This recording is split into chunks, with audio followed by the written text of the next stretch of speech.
Bago po kayo magpatato, pag-isipan nyo po muna ng maraming beses at saka pag-isipan nyo po kung yun talaga yung gusto nyo at talagang gusto nyo siya.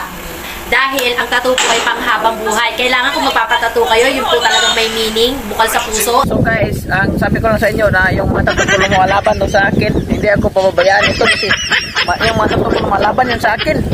Ito, yung mukha ko, yun yung, kung bago kayo magtato, mag-isip-isip lang kayo. Salamat sa mga sinasabihan ko doon, na advisean ko doon na magpatato. Thank you guys. Tama. So, ngayon guys, dapat pag-isipan ninyong mabuti bago kayo magpatato. Para ganito. Kasi hindi na to mawala ang habang buhay nito. Tama mo sinasabi nila guys. Matapang kami kapag may tato. Tama guys, kung gusto mong magpatato guys, hindi sa katawan, kung dili sa ngipin. Matigas ang katawan na guys. Pag mo ilaban, bukan.